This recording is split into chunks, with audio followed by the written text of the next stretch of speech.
Let me check my volume levels. It looks like that's good. How's my Yeti microphone? Seems to be working.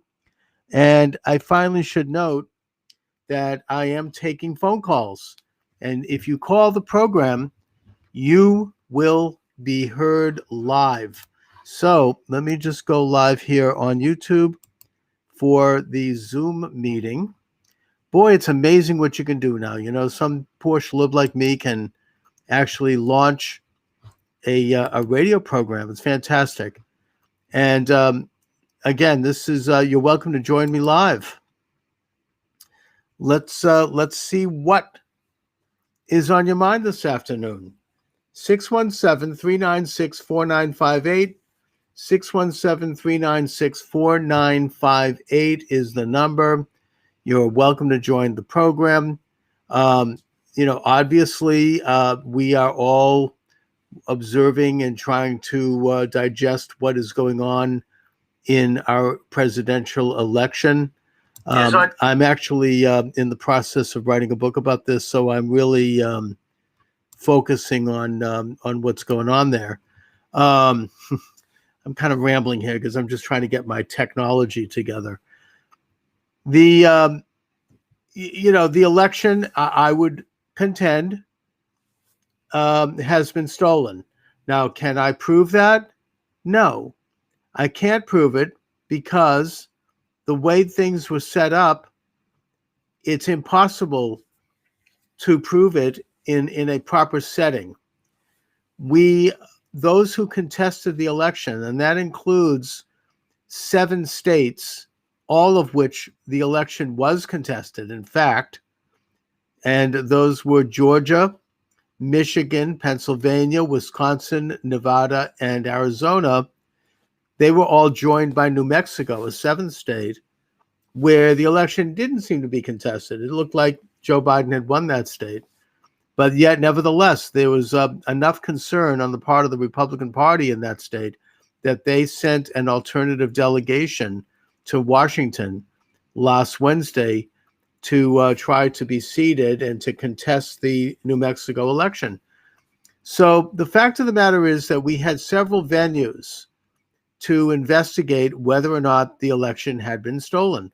So those who say, oh, no, this is just some crackpot conspiracy theory, I would point out that the system, our democratic system, has failed us in terms of actually determining whether or not it was investigated. It failed us on many fronts, but I'll name 3 in particular. First of all, the media. Where was our media, our investigative journalists in the big networks? Why weren't they investigating these charges of ballot fraud in those states? They didn't do it. Instead, they attacked anybody who did. And they mocked people who did, and they made fun of people who did, including the president of the United States' legal team, headed up by Rudy Giuliani, and Sidney Powell was a part of that, and Jenna Ellis, and Joe DeGenever and Victoria Tonsing. These are great lawyers, respected prosecutors, well-known legal figures. The media did not investigate. That's what they're supposed to do, and they didn't do it. They didn't do it because I would suggest, at least based upon evidence that appears obvious to me, and certainly anyone in the media can contest this, but they didn't do it because they were completely in the bag. They were completely a part of the theft. They didn't want to do it, and in fact, they saw their responsibility as shutting down any attempt to do it. They were motivated by a combination of things. There was an absolute, ironclad attempt to remove Donald Trump from office. Now, we can talk about why that was. It's a very interesting subject. I intend to discuss that in detail, and I intend to have guests on who will be discussing that. But the fact is, and I think it could be easily presented, that the mainstream media hated Trump and wanted him removed from office and wanted to stop his candidacy all the way back to the moment that he stepped off the elevator at Trump Tower in the summer of 2015 to announce, along with his wife, Melania Trump, to announce his candidacy for the presidency. From that moment on, they were determined. They never did a single positive story about him. If they did it through gritted teeth. And so I think that once the election took place, they were part of the collusion, if you will, to remove Trump from office at any cost. So we never had a venue in the conventional and normal place where we would expect to, which would be our investigative media looking into these serious charges. The second place where we never had a venue, and I'm not even talking about the corrupted states that were targeted with their, I think, truly corrupt governors and secretaries of state who had usurped power from their state legislators to make laws that would help Biden. I'm talking about the legal system. Our judiciary is supposed to be an independent system on the state and federal and Supreme Court level. The Trump team, but more significantly, local citizens and local reps lodged over 50 cases with the courts, state and federal, to examine what they contended was voter irregularities. That included people, for example, in Phoenix and in Pittsburgh, who showed up to the poll to vote and were told, "You can't vote. You've already voted." And they're like, "Oh no, I didn't." And the poll person says, "Oh yes, you did. I have it right here, checked off. You already voted. You can't vote." And so they would have to be given a provisional ballot, which would be counted later. By whom, we don't know. And so several of these people brought cases to their local courts, to the local judge, and demanded that this be changed, that the vote had been taken away. And the response was, "Oh, we're not going to hear this," or "Too bad. You'll have to wait till next time." This happened apparently over 10,000 times in Pittsburgh. There were affidavits that testify to that. The point I'm making here is that the local judiciary, the local legal system, the judges, the local district attorneys, they all, with one exception, but they all turned a blind eye and they blocked these cases from going forward on technicalities. Not the right jurisdiction, not the right name put on the case, the person didn't live in the right address. They found technicalities that they used with a very fine comb of legal response to prevent the cases from going forward. And that includes the Supreme Court.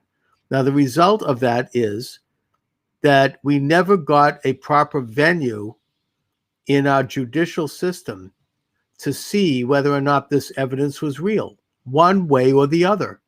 So we're never going to really know. It will never be aired in a courtroom where it should be aired. So that's the second venue which was denied us. The first being the media, the second being the judiciary. And of course, the third was the final stopgap in our Constitution, the final, countdown end, the final line of finish, where we really had the hope that at last the evidence could be presented publicly and aired publicly and debated publicly. And maybe we'd find out it was not true, right? Fine. The point is that there would be an opportunity for it to be presented and judged.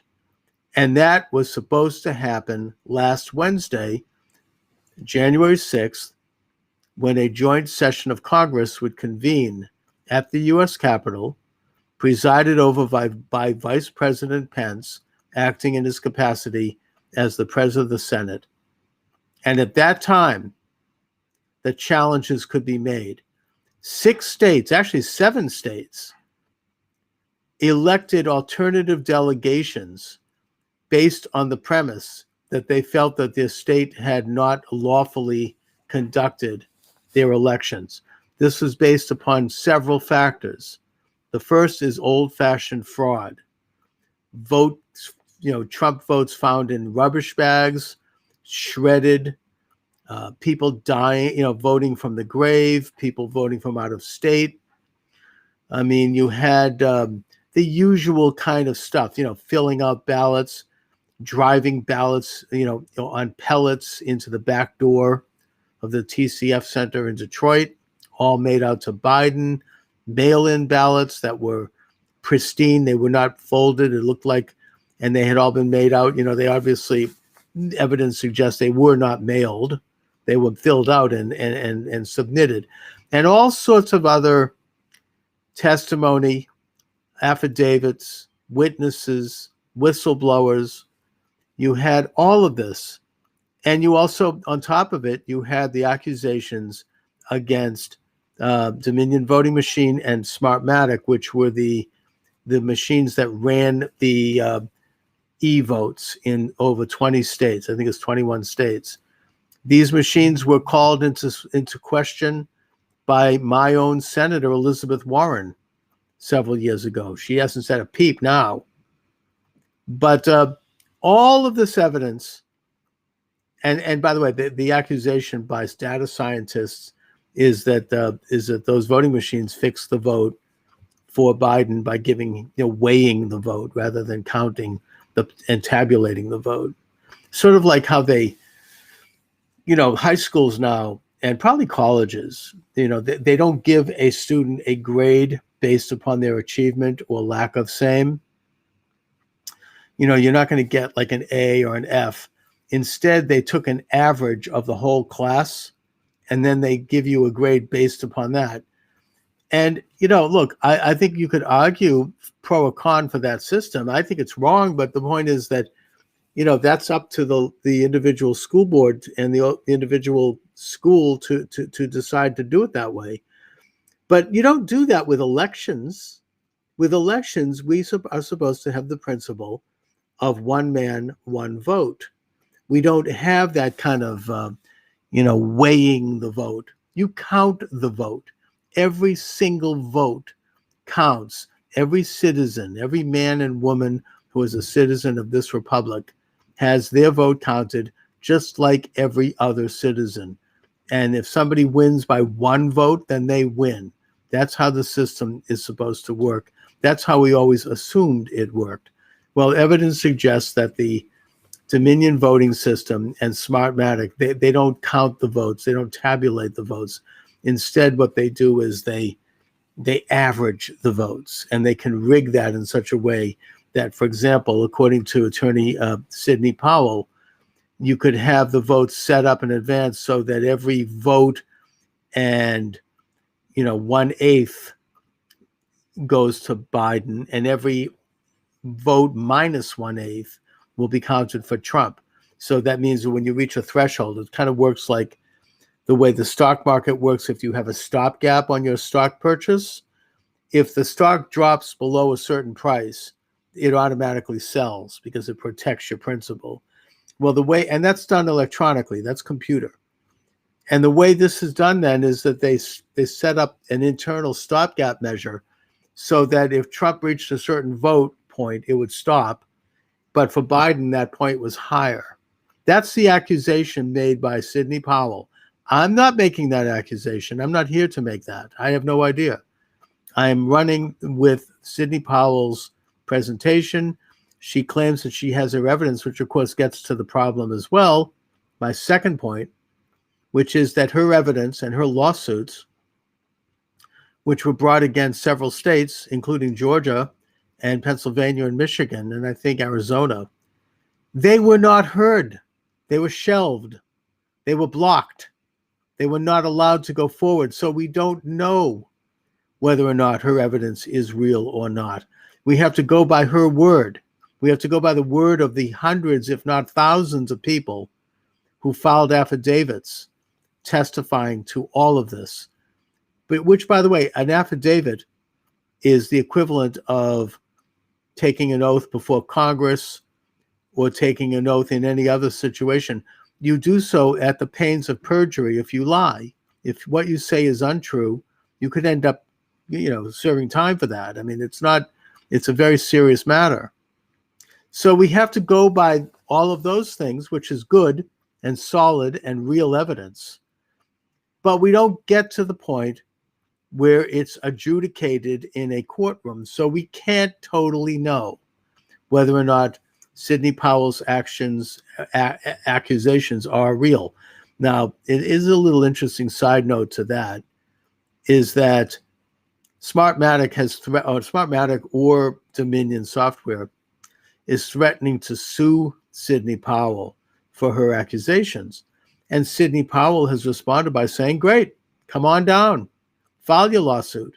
Because if they do, then you do have a courtroom finally, and you do have the opportunity for Sidney Powell as the defendant to engage in what's called discovery. That means that there can be evidence finally brought in, and then we can maybe see it. So that again brings me back to the third leg on the stool in terms of proving or disproving the question of ballot fraud, and that was supposed to happen in Congress last Wednesday. What would happen would be that the 7 states, including New Mexico, sent up delegations that were alternative and sought to be seated. This is not unprecedented in American history. It's happened before. 1960, the state of Hawaii elected Richard Nixon, and a Nixon delegation was challenged by an alternative Kennedy delegation, and that ended up being the delegation that was seated. So it's probably happened other times as well.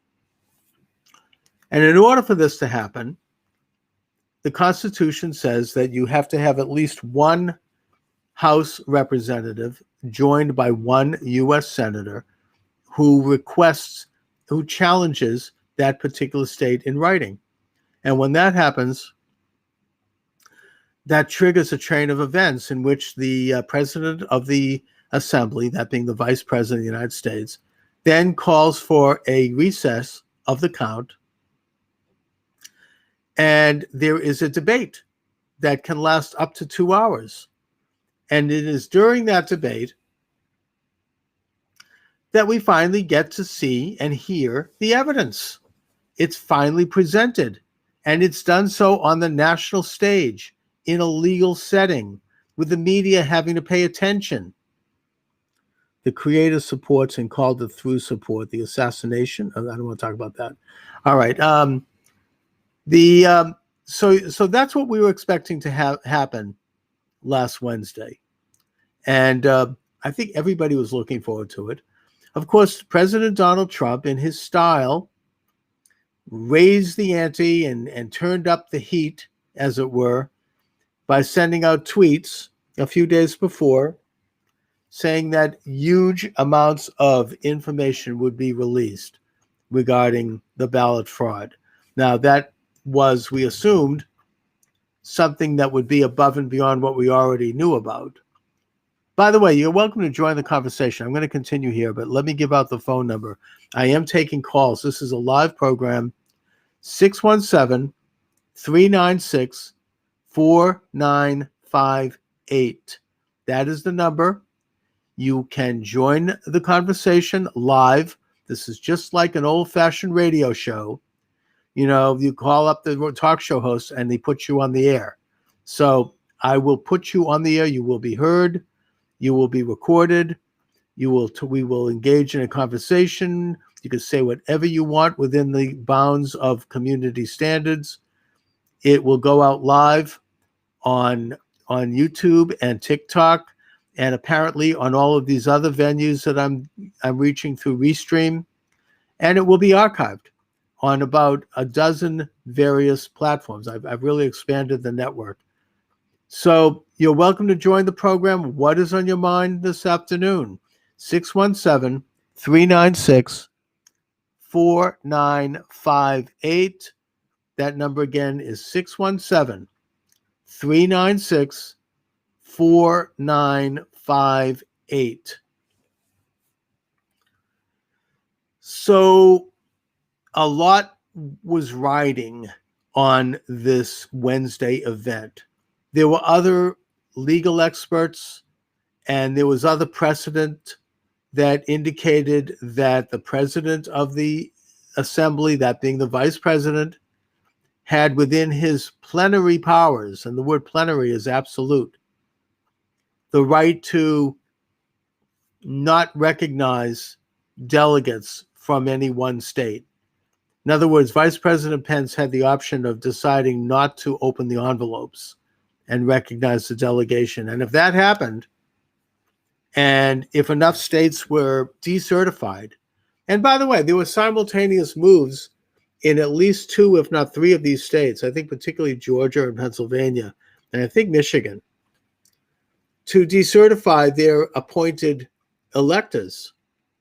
But the point is that the vice president apparently had the plenary power to do this. He could have decertified the election. Now, Vice President Pence, this is a legal theory. Apparently, this was done historically by none other than Thomas Jefferson, who in the election of 1800 decertified delegates that had been sent to represent Aaron Burr, and the result was that he made himself president of the United States. So it's not like it's an unprecedented thing. It would have been extremely controversial, and Mike Pence chose not to do it, even though he had been urged to do so by President Trump. Now, there was a lot of gnashing of teeth around that. I'm not sure I would agree or disagree with that decision. It would have been very controversial for him to simply step up and use that plenary power to not certify the vote. To my way of thinking, the better way to go would have been simply to do what he did do, which was to recognize the contestation by one senator and one rep, and then have the debate. And that was supposed to happen for all 7 states that were contesting the election, which could have meant that the whole process might have stretched out through till Wednesday, Thursday, even Friday, maybe even over the weekend, before they finally got to a full airing. And if the evidence had been sufficient, it very well could have, and probably would have, in my opinion, of course we'll never know, resulted in the decertification of those delegations, because there were serious challenges in that state. And it's my understanding that the way the Constitution works is that if 1 or 2 or 3 of those states had decertified their Biden delegates, and they had gone into the, not necessarily the Trump column, but at least we've decided because of the evidence that we're not sending a delegation, then you would have had, at the end of the day, neither candidate would have achieved the appropriate number of delegates to become president of the United States, which is, I think, 270 delegates. And if that happened, then there's another special session of Congress where each state sends up 1 delegate. So you have 50 delegates. Doesn't matter if it's California, they get the same delegate as Rhode Island. So 1 delegate from each state is sent up, and that those delegates then decide who the president is. Now, the fact of the matter is that those delegates, oh, here we go. Hello, you're on the air. Thank you for joining me. Hi, Charles. It's Phoebe. How are you? I'm well, Phoebe. What's up? Yeah, Charles. Not to sidetrack from the discussion you're having about the election, but what is your view on the mandatory flu vaccine in Massachusetts? I'm against any kind of mandatory vaccine. I mean, I can't imagine how we could have a government telling somebody by law that they have to have a needle stuck in their arm. I agree, and I did attend a protest several months ago, right before the school year started, because I too am against it. And by the way, I'm a pharmacist by profession. Mm-hmm.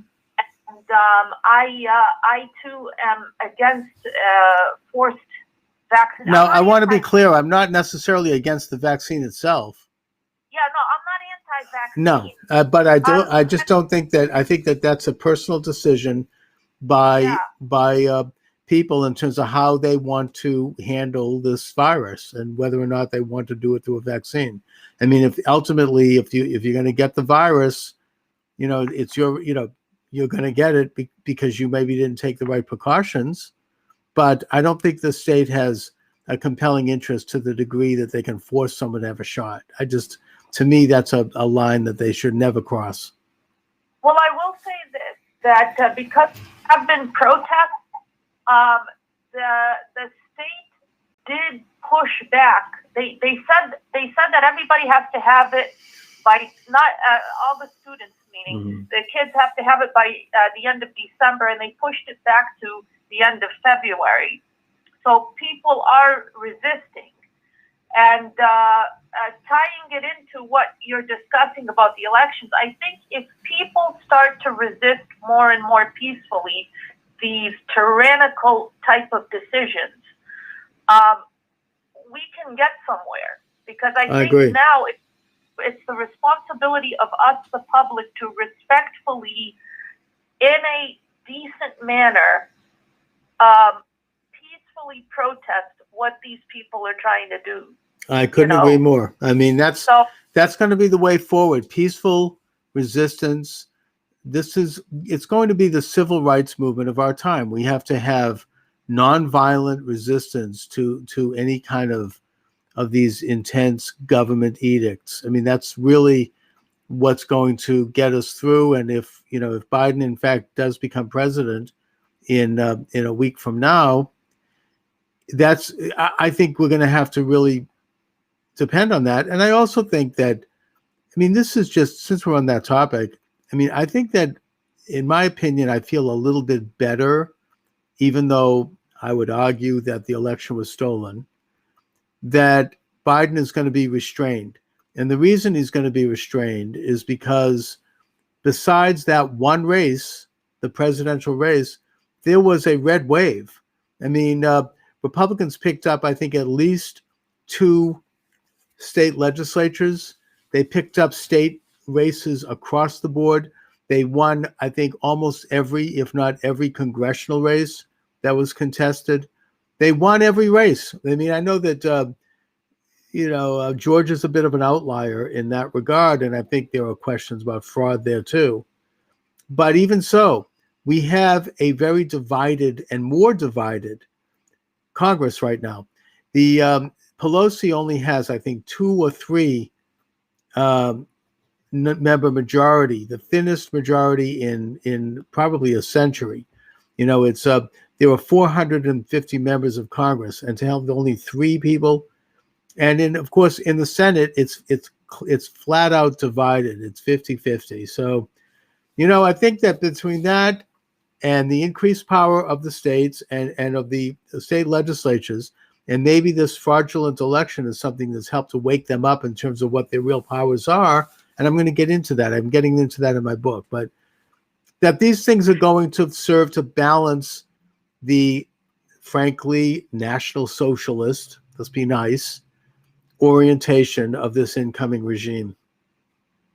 Yeah, and the fact that, it makes one wonder, because, like, as I told you, I'm from Massachusetts, as you are, and one of the reasons why I like to call you on a daily basis is because we tend to agree on a lot of major things. I'm sure you and I probably don't agree on certain things, but we agree on major things. Yes. And for me, I've always felt it's hard to find someone in Massachusetts that tends to agree on a balanced conservative views. So well, it's hard to put it this way: it's hard to find someone in Massachusetts who's going to be public about it. I mean, I have people who. But I think this is a way, because I think I mentioned this to you in previous broadcasts that I called you on, is that you wonder, with this fraud that just happened, how conservative could a state like Massachusetts possibly be? Because you wonder how much of this fraud happened in our state. You do wonder. This loop. It's you know what I mean? You know, we do have the Dominion software here. I mean, it is a major question. And I'll point out that even let's for the sake of argument say that they didn't steal votes in the state. And by the way, Governor Charlie Baker did paper the House with ballots. He was sending them out without any request. I mean, the standard for proof went right down the drain.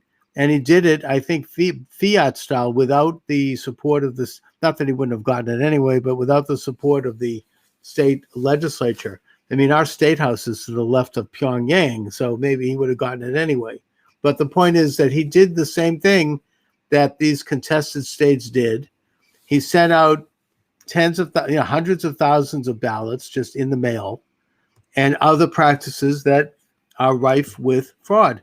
So, yeah, and that combined with the Dominion voting machines, I wouldn't at all be surprised if conservatives did better here. I think that even with all that, we did do better here. I mean, Trump got a bigger vote this time around than he got in 2016, and he increased his margin in Boston by 2%. He increased his margin in certain cities like Lawrence and Fall River and Holyoke by, I think, 8 or 9%. Mainly because those cities have majority Hispanic populations, and people of color, Hispanics, I think blacks, Asians, even my fellow Jews, they voted more for Trump this time around. Trump did well in that demographic. In fact, he did well in every demographic except white men. Anyway, Phoebe, listen, I appreciate you joining me. Please tell your friends, tell your colleagues. I'm on every day, 12 noon to 1, and, trying to build a program here. So thanks a lot, Phoebe. No problem. No problem. Hope you get more calls, Charles. Thank you very much. Thanks. All right. You're welcome to join the program, 617-396-4958. You're welcome aboard.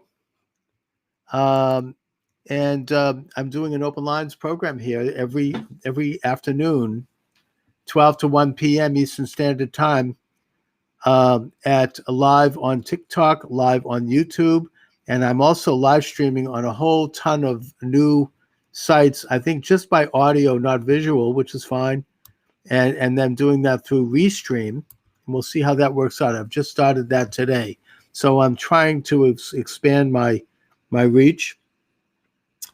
I am delusional. Okay. That may be. Whatever. You want to call me and take me on? That's fine, Instead of just calling names, tell me why. 617-396-4958 is the number. 617-396-4958. Now, getting back to the issue at hand. So, we were all expecting with bated breath for this event to occur on Wednesday.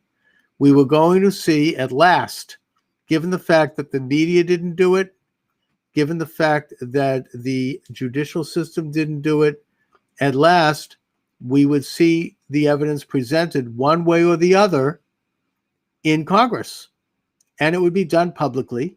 It would be done and it would be covered by the media. And we would finally have a chance to get to the bottom of it. We'd have people on both sides debating it, as should be. Am I promoting Trump as my second-term president? Look, I will recognize whoever is sworn in next Wednesday, because as an American, I want to see consistency in government. I would contend personally, and I would contend based on evidence, that the election was stolen. I will continue to try to have that investigated. I will continue to try to research that, because if we don't, we'll never have another free election. But I will do so in the context that whomever is sworn in next Wednesday, that person will be my president. I'm not going to do like the left did with Trump. Oh, not my president. No, if Joe Biden is sworn in, Joe Biden will be my president. And I will oppose his policies in a normal way. When he's right, I'll praise him. When he's wrong, I'll condemn him, and do so with argument. I'm not going to be involved in, hatred and irrational opposition. I mean, that would be hypocritical of me, because that was my main argument against the Trump haters. So yeah, that's not going to be for me. But having said that, I will reiterate that I do believe the election was stolen, and maybe it's not even too late. I don't know. There's all these rumors about blackouts and about emergency systems. I don't know. We'll see what happens. This is a very serious matter. It's a very serious time. So getting back to my presentation here. So we were expecting this hearing in Congress where it would have been appropriate. Everything was going okay. The states were to be called out alphabetically. So Arizona was the first state up to contest the election. The election was contested. You had Mo Brooks and Senator Josh Hawley step up. And by the way, Brooks was joined by, I think it was 157 House members, and Hawley was joined by, I believe, 12 senators. That's huge. And thus they triggered the hearing. The hearing began. I got to listen to some of that. It was stunning. It was shocking. It was blunt. The presentation was rolling out. And then all of a sudden, all of a shulam, you have everything shut down because people had breached the Capitol and they had entered the Senate chamber. And it was over. So we never had the hearing. They canceled the whole thing. Everybody left the building. And then they came back, just like what happened in a way on election night. They stopped the counting. And then they came back at like the wee hours of the night, I don't know, 11 o'clock when everybody was asleep. And they gavelled Biden in. And there was no chance to really proceed. And that's how it was done. So we were denied the third wheel. We were denied the third stool, the chance to get the evidence presented in its proper venue. We didn't get it in the media. We didn't get it in the judiciary. And we didn't get it in Congress. So here we are.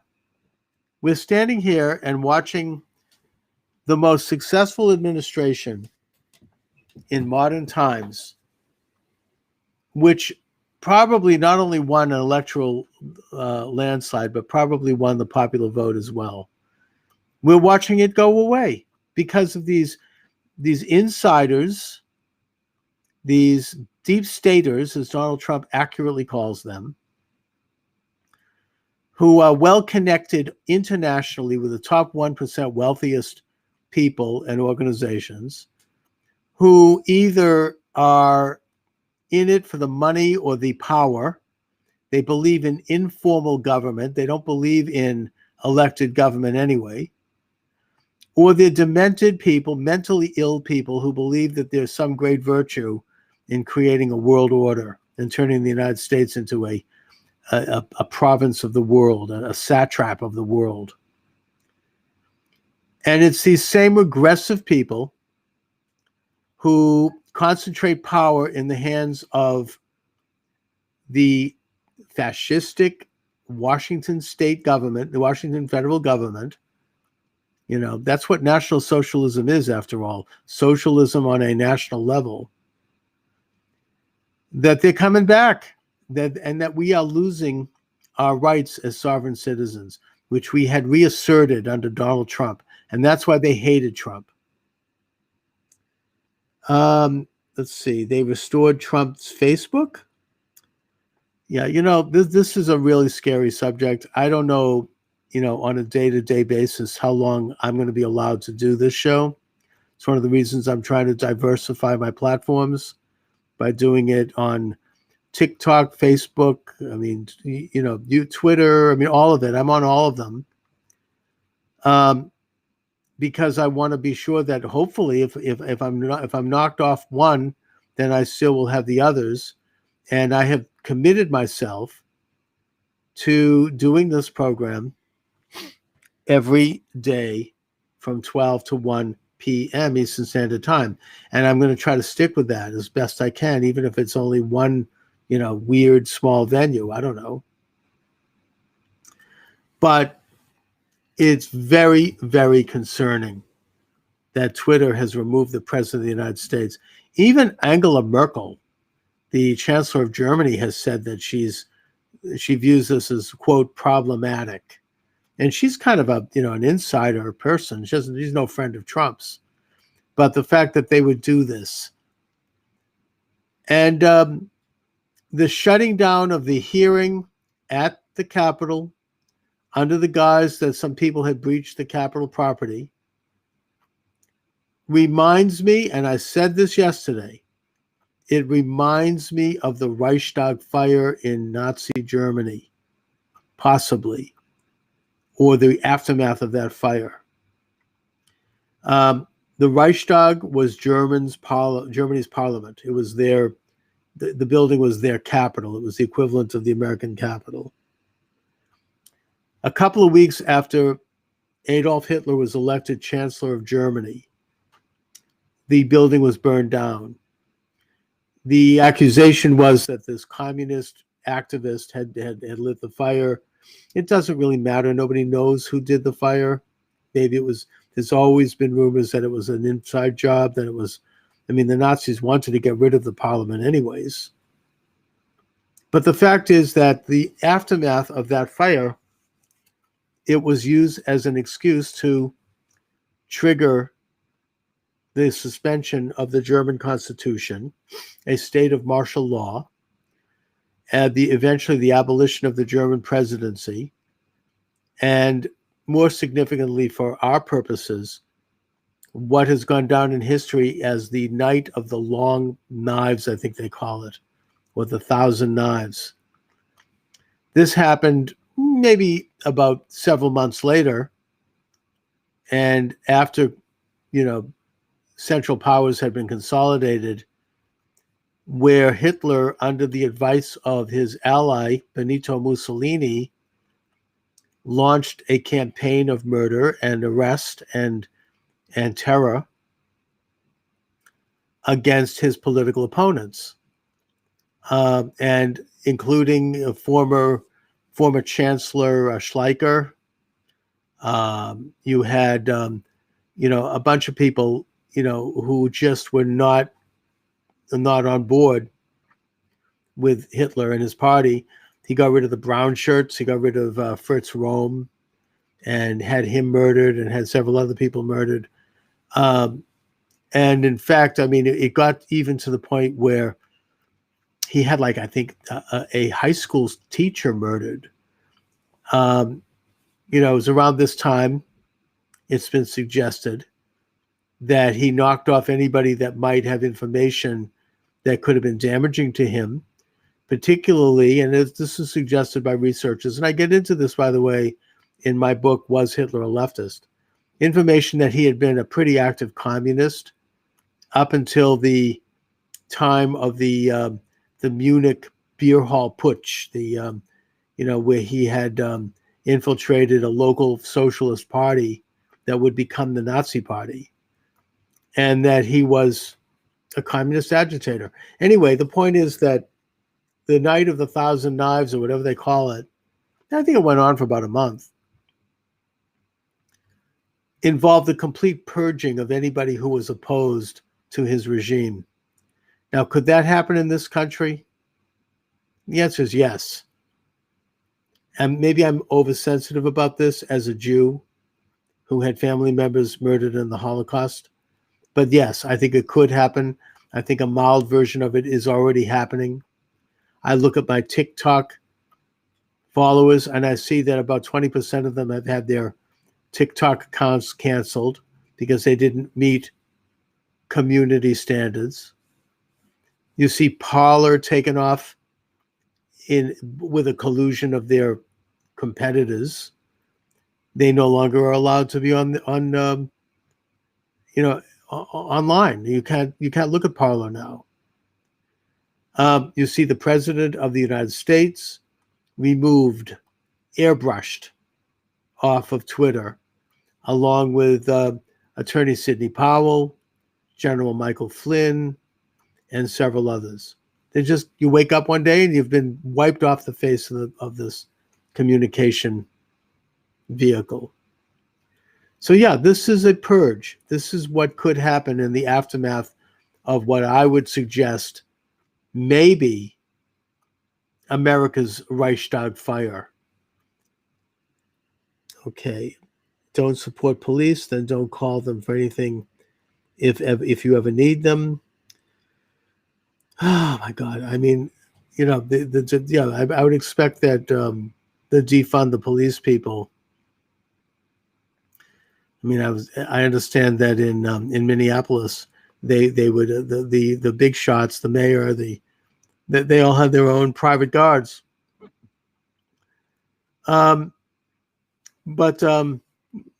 Yeah, I mean, we're going through that we'll probably be going through some of that. But as I said, I think that there's going to be restraint. I mean, I understand as a good piece of news that Twitter's stock is tumbling, that you have people voluntarily canceling their Twitter accounts, like Rush Limbaugh canceled his, and Mark Levin canceled, and I think there's several other good people in protest, and that's good. And maybe they're going to go down, hopefully. I mean, if they're going to be engaging in this kind of censorship, but it's ugly out there. I mean, I follow, by the way, on TikTok, former Labor Secretary Robert B. Reich, who just yesterday I looked at his TikTok and he was like, we should have Senator Josh Hawley and others in the Congress who are engaging in insurrection, he says, trying to, they're the ones who are trying to steal democracy, right? They're the ones who are trying to overturn the election, not the people that put Biden in power. That these people should be removed from Congress, maybe have charges brought up against them. Now, if you don't doubt that the left is going to try to do this, I mean, this is the Tsar Nicholas solution, right? After the communist Bolsheviks took over Russia, they put Tsar Nicholas II under house arrest and eventually sent him down to the basement along with his family, his wife, and I think 8 or 9 children, and their extended family, and their servants, and their pets. And they just had them all there. They opened fire. They just had machine gun them all. Any thoughts on Trump's speech this afternoon? I haven't heard it. Maybe let's see if I can call it up right now. Let's listen to a little of it. That's great. What did he talk? What's he talking about? Let me just go to YouTube and see. It must be on YouTube, or unless they've censored it, I suppose. I don't know if they're going to get that bad. Let me just see here. Trump's speech this afternoon. Great question. Here, Trump declares state of emergency. No, that's I don't know if I like those guys. They're kind of cheesy. Let me just see. Yeah, I don't see anything about that. Send me a link. Send it to me on YouTube, and I'll play it. Is he delivering a live speech right now?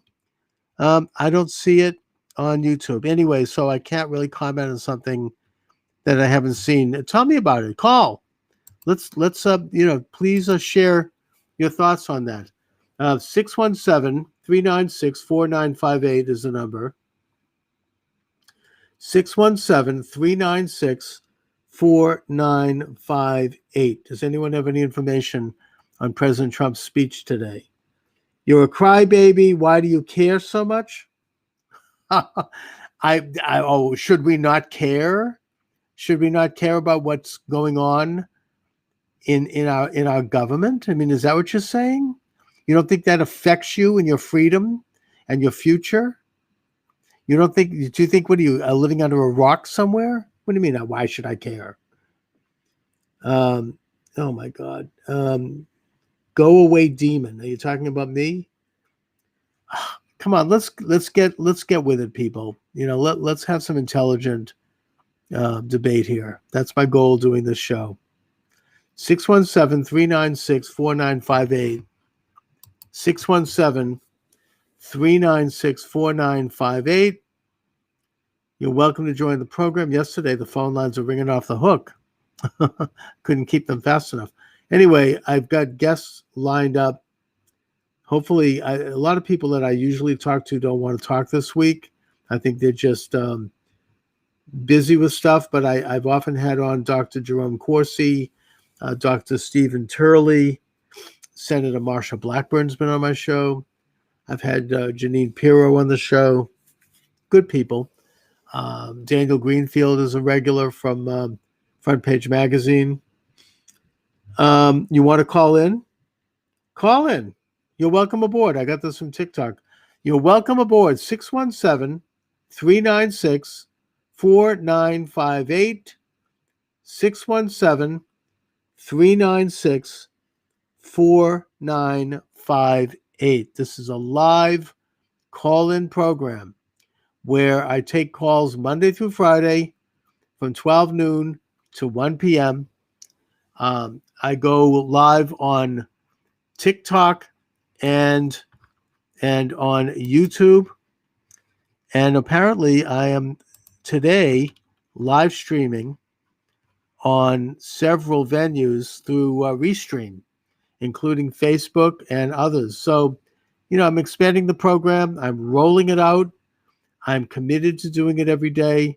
And I expect that this year I'm going to hopefully launch a program where we can all get together every day and really engage in some thoughtful and vigorous conversation and debate. I certainly welcome opposing opinions. I always do. I mean, historically, I've interviewed often people on the left, including some of the great luminaries of the left, like Noam Chomsky. We do have a call. Let me see if I can get to that. And there it is. Thank you for joining me. Welcome to the show. Well, thank you. First-time caller. I've always wanted to say that to somebody. Thank you. So, I've been following you for the past week or so. I find your comments very interesting, not conspiratorial, mm-hmm. And I appreciate that. One concern I have is after the protests at the Capitol the other day that they will isolate themselves, and I think that's they'll private security or increased Capitol police security around the Capitol building mm-hmm. will further isolate the public from them. You mean the to secure the Capitol building itself? I think they should do that. They should have done it anyway. Well, that's true, but I mean, from now on, I mean, they'll use it as an excuse to kind of isolate themselves from the public. They'll mm-hmm. isolate themselves from the discourse, or that's my concern, is that the public it won't be the public's capital anymore. It'll be theirs. Well, I mean, I think that there might be two things going on here. First of all, they should secure the building more tightly. I don't understand why they didn't. I mean, here in Boston, where I am, I mean, if you want to go to the Tip O'Neill building, which is the big federal building in downtown Boston, I mean, I had to go there maybe about a year ago for some business. I think I was getting my passport renewed. And to get in that building, you had to take your belt off, you had to take your shoes off, you had to have all of your everything put into a dish and go through like a conveyor belt, and you had to walk through a scanning machine, and then they mm-hmm. pulled out a wand and they checked it was very vigorous to get in there. And so I don't understand why that didn't happen here in this case. I mean, that's just, a local federal building in Boston. I mean, the U.S. Capitol is the most important federal building in the country. Right. And I understand that type of protocol to secure, but I'm thinking that they'll kind of isolate themselves further from public discourse. Well, that's on the other hand, that is a concern. For congressmen and senators, the main thing is to make sure that they get back to their districts and meet people in town meetings. I think that they've used the COVID virus as an excuse not to do that. But, that's the main thing. I think that We do have access to them. I think people, one of the things that we can learn from this is that we have to contact them, including those who we don't agree with. I mean, I contacted Elizabeth Warren about the Dominion software because she had spoken about this publicly in the Senate about a year and a half ago. And now, of course, you're not going to hear a peep out of her. But the point is, I wanted to know that I'm aware of this and that I'm out here. And when a congressman or a senator hears from someone, they know this. I mean, they take stock. So, there are ways to reach people. As a separate issue, I have discussed the idea of expanding the number of congressmen. Right now we have 4. It's capped at, I think, 450. I think we should have 3,000 congressmen. I think that Congress should be, we don't have to limit it. It's supposed to be, the original constitutional setup was that the congressman would represent a certain population, and they capped that because it was getting too big. If you have that kind of representation, then you could have regular people like you and I running for Congress and getting elected because you won't need the big money. Now you have these districts that are so big, they're like as big as some states, and it costs a lot of money to run. And then all they do is campaign, and they're beholden to these special interests that give them the money. I mean, I'm speaking as somebody who did run for Congress in 2004, so I had a little insight on this, how this works.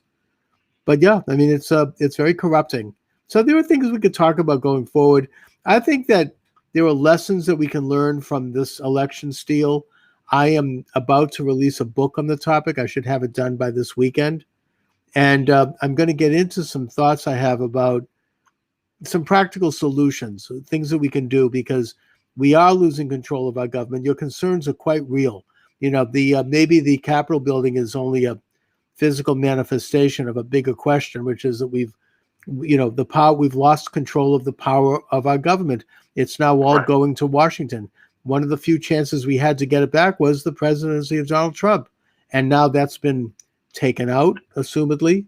And now we're returning to this kind of fascistic internationalist system.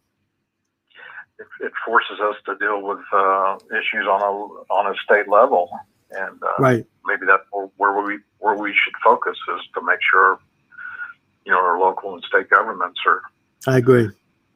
Well, I'll continue to follow. Very interesting comments you make. And, thank you. Thank you for taking my call. I really appreciate it. Thank you very much. Okay, bye. All right, have a good one. All right, and you're welcome to join in the final segment of today's program. 617-396-4958 is the number. 617-396-4958. What is on your mind this afternoon, eh? Kind of an open line show. I don't have any guests lined up today. But I'm getting a note here from TicTock saying that there has been a speech delivered by the president. Obviously, I can't hear it because I'm doing this. I'm certainly going to check it out afterwards. I tried to look it up on YouTube. It wasn't being carried by YouTube. No surprise there. So if anyone has any information about that, call in. Let's find out what's going on. Eastern time. Yeah, the show is Eastern time, Monday through Friday, 12 noon to 1 p.m. live at YouTube and TikTok. And now the audio is live at my Facebook page and at LinkedIn and several other venues. DLive, I've got all these other venues going where you can hear the audio of the program. But the actual visual program is live on TikTok and YouTube. And if I have a guest, you'll see both myself and my guests live only on YouTube. And the program, if you want to listen to it later, is archived on all of these venues, as well as on Rumble and Minds. And I carry it on my Twitter and YouTube and Facebook account. So for kind of a hack like me who doesn't really understand technological issues, I'm actually getting something done. Do I have Parler? Yeah, I have Parler. None of us have Parler right now. It's been taken off the air. It's been censored. It's very troubling. It's very Nazi-like. It's been removed. But yes, I have Parler. Unfortunately, you can't get there. Clapper, I don't know about. I'm going to look into Clapper. I understand that it's being used by attorney Sidney Powell, who I follow and who I admire. I'm trying to get her on this program. I'm sure she will come on, maybe once the dust settles a bit. But no, I'll look into Clapper, and I think there's some MeWe, I think it's called. Gab is another one that I'm considering joining. I haven't done it yet, but probably will. So yeah, I mean, there are venues that we need to look to, and I feel like if the inevitable maybe happens, and I wake up one day and turn on my YouTube to find out it's been removed, and then at least I'll know that I can keep going with all these other sites. That it's not going to be easy to completely shut me down. Maybe they can anyway, but as long as I have some venue, I'm determined to do this year, every day, Monday through Friday, 12 noon to 1.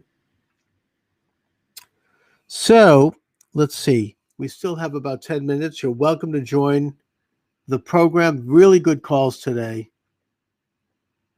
617-396-4958. What is on your mind? We could talk about other subjects. Talk about something a little lighter. Somebody has something. I'm always up for a laugh. 617-396-4958. So, there are all these rumors flying around. I don't know what to make of it. I'm not going to go with any of that unless there's some kind of substantiation. Did you say Trump released a statement? Someone at TicTock just sent me a note saying that Trump has just delivered a speech. I'm in the middle of doing what I'm doing right now, so I don't have the, I can't find it. I did do a search on YouTube. I couldn't find anything. But did Trump concede? I don't know. Is President Trump safe? God willing, he is, because these are very dangerous times. We can only hope and pray that President Trump and his family are safe and secure. I do pray for his safety every day. I have done so every day throughout his presidency, given the enemies that he is confronting. They are the same enemies that we're all confronting, even if we don't know it. Anyway, there's just rhetoric coming out that reminds me of the kind of the exuberance that was released by any communist revolution. The only thing I saw him was leaving the White House for Texas. All right, well, I don't know. I mean, I heard rumors about that. Something about some military base in Abilene, Texas. I don't know. I have no idea. I'm not here to I'm not going to weigh in on something that I don't know about. But if you have any information about that, please let me know. Please call. This is your chance to have that information heard on YouTube and TikTok. You're welcome to join me in this final segment. 617-396-4958 is the phone number. I can take calls. I am taking calls, and it's great. 617-396-4958. Is he speaking today? Again, I've heard that he is. I don't know. I haven't seen it. But, let's all buckle our seatbelts and stay tuned for that, because, I mean, if they're gonna release the Kraken, I mean, it's a little late in the day, but I hope they do.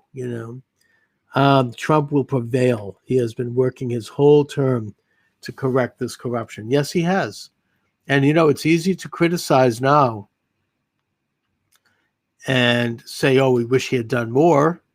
I wish he had known, for example, a little bit more about some of the people around him, like Bill Barr, for example, who spoke eloquently on conservative values and sounded great.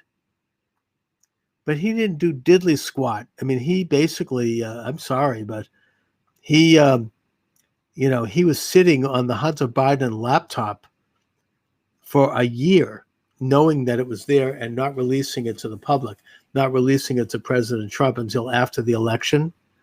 I mean, that's unconscionable. I don't care what excuse he has. Everyone knows that laptop contains incredibly incriminating information about Joe Biden and his family that should have been aired during an election. That's why we have elections, so we can find out these things about the opponent, not cover them up. And the media, talk about, is there any more proof we need regarding what President Trump says in terms of the fake media? When the Hunter Biden stuff did bubble to the surface in October, they said, oh, this is Russian propaganda. They knew that was crap. They knew that was a lie. I mean, NPR actually had the nerve to step out and say, without any explanation, oh, we're not covering that story. Really? In the middle of a presidential election? If Donald Trump had an extra scoop of ice cream at a state dinner, that they cover. But this, oh no, racketeering charges, kickbacks, shakedowns of foreign leaders, bribery. Oh no, we're not going to cover those accusations. That's just Russian propaganda. You do not have to hope. It is a fact. All right, we're going to see. But anyway, I think I have time for one more call before I sign off and get back to working on my book here. 617-396-4958. Welcome, come on down. What's on your mind? 617-396-4958. I'm hoping to have the book out. I'm a little worried, actually, that it may not get published, but I'm going to self-publish it on Amazon. Hello, thank you for joining me. Hello. Yes, you're welcome. Welcome. You're on the air. What are your thoughts? Okay, great. Yeah. Awesome. So my only thing recently is just hearing all these rumors. It's really just getting to me because you hear so many things and so many murmurs of different things that are going to be taking place. And then, of course, they don't take place. You were just talking about the laptop. And, right. You had Rudy Giuliani coming on air and talking about, how it was going to be this huge thing coming out, and it never happened. So it's just, and then I'm hearing all these rumors from other people how cell phone towers are going to go out and all these things. And it's really starting to get to me. And I feel very isolated now. So just wondering if you have any. No, it's frustrating. I mean, I wish if they're going to come out with this stuff, they'd better well damn do it soon, because yes, I'm frustrated too. I mean, I know that Sidney Powell did come out with at least a portion of the Kraken, as she calls it. But the problem is the mainstream media wouldn't cover it. It was a blackout. I found it on an obscure website called Zanger News. I mean, you really had to dig. And even then, Right. The little bit that she was able to get out, there was all this retractions and blacked out portions. It's very difficult to get this information out. And it's, I think that they're trying their best to do it. These are very courageous people. I mean, they have a lot of guts. I mean, somebody like Sidney Powell, she's a prominent attorney. She's been district attorney. She's been around for a while. She's very well known and well respected. She's not just doing this for her health. I mean, this is real stuff. And so I trust that she and people like Joe DeGenova is another great guy, and Giuliani, they've got the goods. It's just difficult to get it. They thought they could get it into a legal venue, but it turns out that all of our judicial system is corrupt, state and federal and Supreme Court. Very disappointing. Absolutely. They thought they could get it before Congress, but we know what happened there.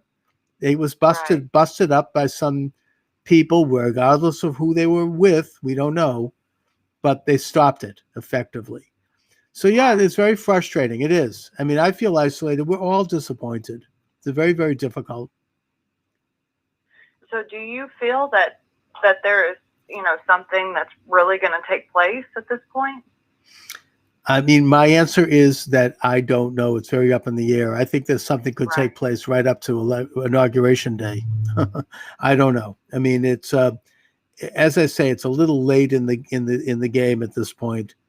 I think we're going to have to go into the loyal opposition, is what I think is probably going to happen, and we're going to have to take stock. I think that we should remember that the election was a red wave on the state level and in Congress. It's only Biden who has been installed. And I think that Biden and the people around him know this. And I also think that they're on very shaky ground, especially with a midterm coming up. And I think because of that, they're going to want to have some success. And in order to have success, they're going to have to uphold the very successful Trump policies. And that's good. Yeah, if they do that, I'm all for it, Absolutely. So at least, I mean, it's not going to be as bad. I mean, when they took down Parler yesterday, I was really upset. I really felt like this is Nazism. This is like we're going to have Hitler coming into office. This is like the Reichstag fire. I now feel maybe wrongly, but I feel a little bit better the next day. Only because, I mean, for one thing, here I am still doing this. But secondly, I do realize that we have a huge conservative movement in this country right now that's not going away. And it's going to organize and coordinate, and we're going to learn from our lessons and lick our wounds and move forward. Right. So. Yeah, it's just so difficult because as we do have this, I live in Kentucky. I live in a red state. Yep. But I am absolutely surrounded by Democrats. All Democrats in my family. I was a Democrat. I stepped away just, merely a couple years ago, just by seeing the great things that he did and seeing how the media took him out of context so much. Oh yeah. No, I have the same situation. I mean, I don't even talk politics in my family. I'm the only one. Yeah. So that's why I feel so isolated. It's I mean, and people come up to me and they speak, like it's like prison, because I'm very publicly conservative. It's like it's like prison talk, we're breaking out at 5, they're talking out of the side of their mouth. Chuck, we're with you, but don't tell anybody. It's like it's really so it's crazy. It is. We're a free country, and it doesn't feel free for conservatives. It doesn't, but and from the fact that you're from Kentucky, that's particularly discouraging because I would expect that in Boston. Right? Yes. Tell me about it. Yeah. So I don't know. Yeah. Well, let's all just take a chance to reflect and to be nice to ourselves, and to then start to regroup and think about where to go forward. That's all we can do. Absolutely. Okay. All right. Thank you very much. Thank you. Call again. Thanks a lot. Bye-bye. All right. Way to go. So, yes, maybe I could take one more quick one before I sign off here. 617-396-4958. 617-396-4958. You're welcome to join the program. I'm a little over the time, but that's okay. This is the internet. I can do it as long as I want. Those men have high-level intel that they are the only ones I listen to. Yeah, well, let's all keep our eyes open, our ears to the ground. We're going to see what happens in the next hours. I shall return, God willing, tomorrow at 12 noon Eastern Standard Time. I'll see about who I have lined up as a guest. But in the meantime, let's all stay safe. God bless this country. God bless all of you. God bless our president. Let's hope that he is safe and sound and his family is safe and sound. And Charles Moscowitz signing off. I want to thank you all for joining me this afternoon.